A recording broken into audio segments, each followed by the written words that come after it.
Hey guys, Alex Radioactive here, and yeah, you get to see my ugly mug. And this is not an edited video, so I'm not recording this on my phone, or I am recording this on my phone. I'm not recording this on with my computer like I normally do, so the picture quality may be a little different.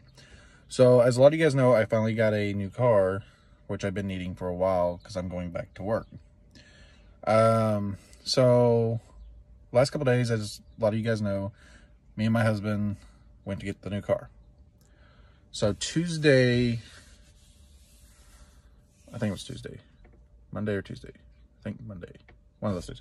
So Monday or Tuesday, whatever it was, a couple days ago. Wait, today's Wednesday, so yeah, Monday. So Monday we went to get the new car. So I bought this car through a friend from one of his people he knows. And it's got a salvage title, which means it's been totaled out by insurance. So here in Missouri, to get a vehicle legal, you have to go, when you buy a vehicle that has a salvage title, you have to take it to Highway Patrol and get them to inspect it and make sure it's a good vehicle, which is no big deal. I knew that buying the car. I'm okay with having a salvage title.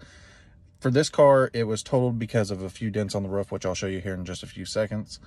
The purchase price of the car was around $1,000. So for me, that's not,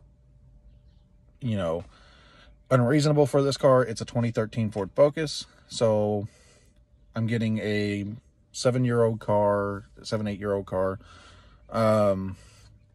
with decent options and gets good gas mileage for $1,000. These cars, if it was not a salvage title, sell for about $5,000 to $7,000 right now in the market here. So, and that's used if you find a good deal used. Like dealers, they're wanting 12 to 15, which is almost what these things are worth new. So I'm not upset over the price. The car is great. I love the car.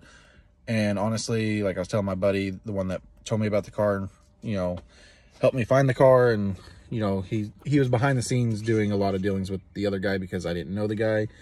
And it took us a while to get it because we had to wait on the title to come back from the insurance and all that from where it was totaled. So the car, driving home, I got about 38 miles per gallon on the interstate. It's a 4-cylinder, 5-speed, manual shift, Ford Focus hatchback, which I like hatchbacks. Like, I hate the small cars that are not hatchback. I don't know what it is about the hatchback. It just seems like I guess it's got more room than the sedan. So I love that feature that this has. This car has every single option I love in a car, plus some. And we'll go over that here in a minute. So yes, before we get too far into this video is a vehicle update. And I'm going to also tell you why I'm glad I was patted coming home and what happened. Probably the scariest thing that's ever happened to me recently. Not in my life, but recently. But we'll get into that here in a little bit. I just want to talk about the car. So the car's doing good. Got home. I do this to any vehicle I buy. I do a service check on it, like myself. And I replace the air filter, spark plugs, and there's a few other things I'm still going to do to the car just to make the car 100% ready to roll for my daily driver to and from work, as well as my daily driver just in general. So the plans of what I still need to do is I want to get the windshield wipers replaced, because the back one I have to replace because it's ripped, but the two front ones, I went to the car wash yesterday and kind of rinsed the car off, and you'll see when I get out, the car's already dirty again because my driveway's a muddy mess. I need to get gravel down, and I just haven't done that yet. But so I use the windshield wipers and noticed that the front ones aren't working properly, so I'm going to replace them, which I have to do that before I get inspected because it will fail for those. But that's small stuff. So the car is wonderful. I love it. I'm finding features on it that I didn't know it had yet. Like Frisky was sitting in the car with me yesterday when I was tearing the radio apart. Again, we'll talk about the radio in a little bit. There's a feature up here on this button right there. I don't know if you guys can see it or not, but there's a button right there. If you can't see it, I will show it later on. But it has like underglow where the pedals are, and then the door handles when you're at night. You can change the color from all kinds of different colors by using that right there. So I thought that was neat. As you can see, it has sunroof, which works, does not leak. I can't turn it around very well, but like I said, it's a 5-speed manual shift. It's also got cruise control over here. Whoops, if I can get the camera right in the spot. But cruise control features here, Bluetooth there. And now that, since we're already talking about, this car has Bluetooth in it and voice recognition, so the screen for the radio does not work. Again, small cheap fix. I'm already looking at parts to get that fixed. Not expensive at all. And yeah, so I'm gonna fix that radio. That's why I had the radio tore apart. It's literally 2 bolts here and then just a few clips and some bolts in there. So it looked like I took this whole thing apart. It really wasn't that bad. So that's got to get fixed at some point. Like, the radio works. I can use the radio. It's just if I turn something off, I won't know how to get back to it from here because the screen doesn't work. And that's why I can't program my phone to it yet. And since it's a 5-speed, I do want to get that programmed. I love the fact it has cruise control and a manual. Back in the day, I've drove manuals like all my life. I prefer a manual shift over an automatic any day. I've had automatics, I've had manuals. Back in the day, they didn't put cruise control in manual shift vehicles because I had a 93 Dakota, which was a manual shift, which also had cruise control, which you did get them back in those days, but they were hard to find. Well, my 93 Dakota, when you would push the clutch in to shift gears and you had cruise set, it would just rev up high RPMs.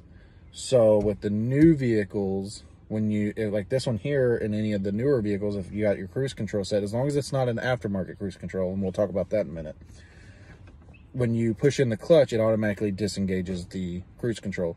I'm in the habit of turning it off before I have to shift it anyways because of the old vehicles, but on the new ones, as soon as you push that clutch in, it automatically disengages your cruise control. And you may wonder, when do you have to downshift? Well, coming home, there's this big hill, and you actually have to downshift to 4th gear going up that hill in most manuals. However, this car, 5th gear, running about 75, it did really great going up the hill. I didn't have to downshift. But let's talk about that hill and what happened and why I had the scariest event of my life on that hill coming home. So me and my husband were coming home yesterday. I'm in the car, he's in the truck, he's in front of me, I'm behind him. Well, the whole way home, we had people that kept getting in front of us, like big trucks that were getting in between us. So no big deal. So we weren't able to stay side by side. Well, I caught up to him. He slowed down so I could catch up. I caught up to him on the hill in question here. And as I'm coming up to him, this hill, there's a van in the right lane, you know, the cruising lane, and then it's just me and him in the passing lane, and there's a semi, like, so far in front of us, like the semi's still in front of my husband. He's like passing the semi. And I'm catching up, like I'm passing this van, and the van is beside me. Well, the van, I guess, did not see me. Like, I'm not mad at this guy at all. Like, he even, you know, he apologized, so it was a freak accident. But this van that I'm passing, clearly there's no reason for him to really get over just yet, but for some reason he wanted to get in the passing lane. Maybe he was, because he knew he was going to catch up to that truck. I don't know. So I'm passing him, and then all of a sudden, I'm like, the front of the car is just right behind the passenger thing, so I'm kind of in a blind spot for most vehicles. And we'll talk about the one thing that kind of bothered me about this whole situation in a minute.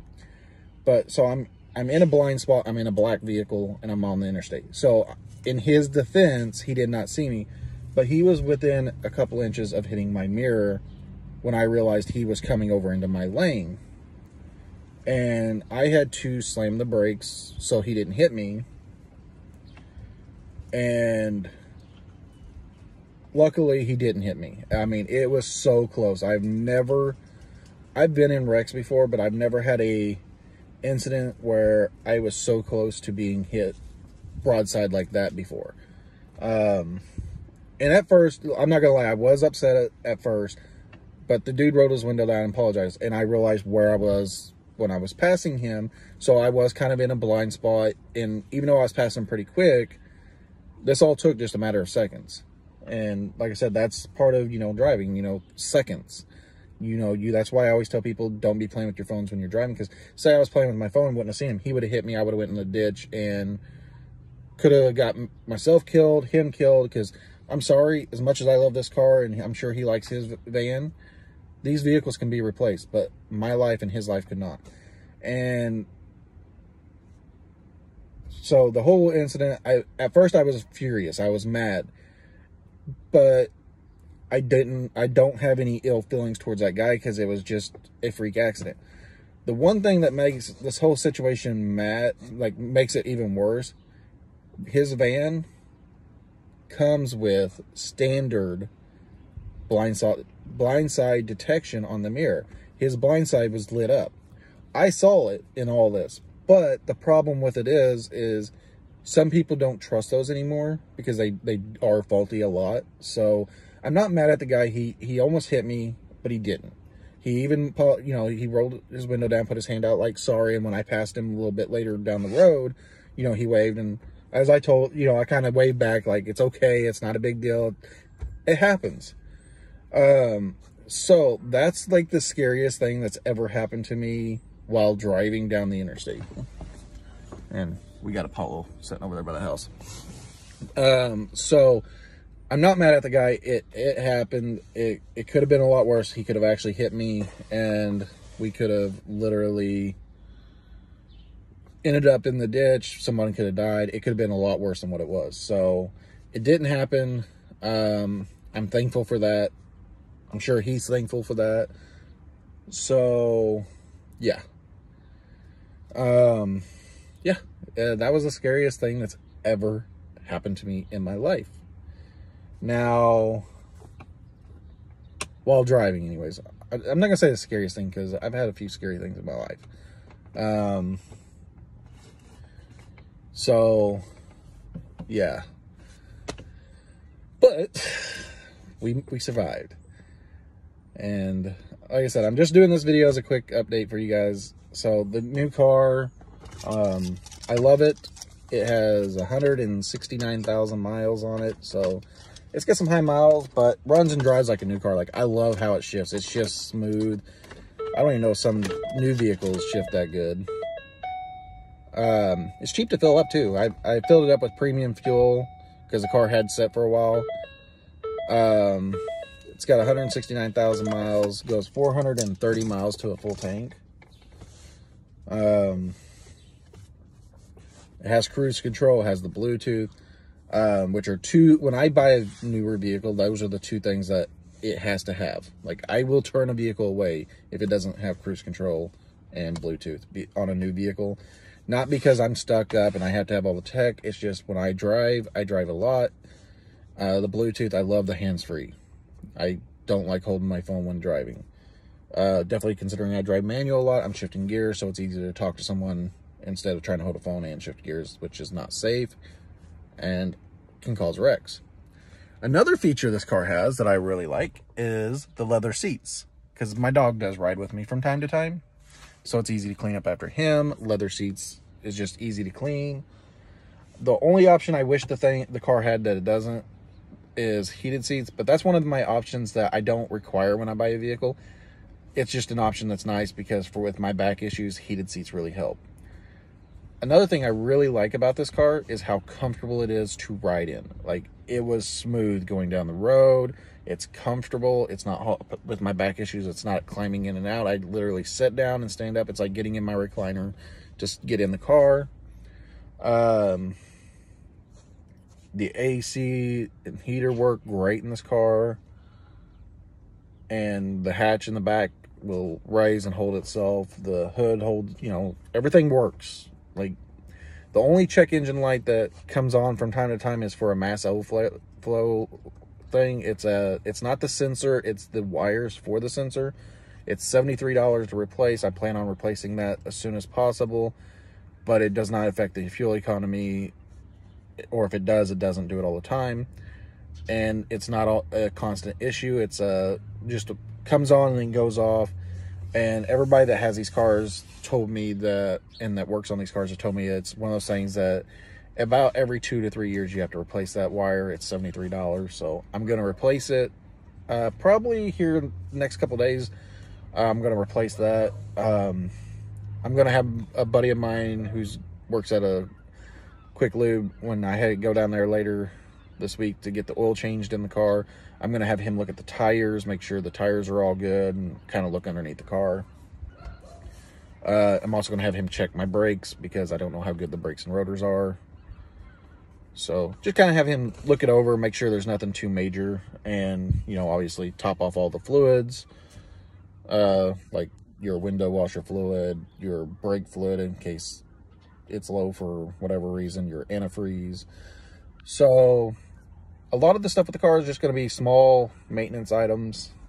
But like I said, for what the car is, I like it. It does what I need it to do.